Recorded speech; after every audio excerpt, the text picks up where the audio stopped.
was legitness. Yeah, it was. রে হাসিব ভাই না হ্যাঁ ঠিক কি আরে দেখা তো মনে হয় কলা দিয়া দাঁত মাঝে। কি ও ভাই এত টুথপেস্ট ব্রাশ থাকতে আপনি কলিয়াতে দাঁত মাজেন আপনি কি আদিম যুগে গেছে কেন মিয়া আরে কি আর আদিম যুগে যাবো গেতে ওই খবরেই তো দেওয়াস না টুথপেস্টের ভিতরে বিলে কি আর প্লাস্টিক সার্জারি পাইছে হেলে কইলা দা দাঁত মান ও মিয়া এটি কি কোন প্লাস্টিক সার্জারি ভাইব কি লিখা ওই মাইক্রো প্লাস্টিকের একটা কণা হয়েছিল সেটাই আপনি বানাই দিলেন প্লাস্টিক সার্জারি দেখ মিয়া।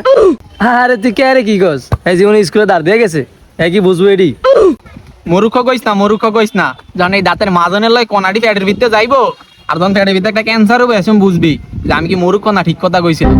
এ দিনে লাকির প্যাকেট শেষ করে 10-12টা এই অনেক একটা প্লাস্টিকের কণা গেলে বিলে ক্যান্সারে মরে যাইব গা ভাই অনেক টুথপেস্ট দিয়ে মাইজেন না আপনি এই কয়লা দিয়েই মাজেন আপনি মরবেন 100 বছর বাঁচবেন।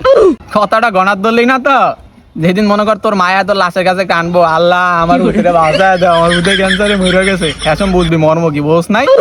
রে এই কিন্তু কথাটা ঠিকই কইছি রে যদি ক্যান্সার ম্যান্সার হয়ে যায় ল কলিয়াতে দাঁত মাজে আয়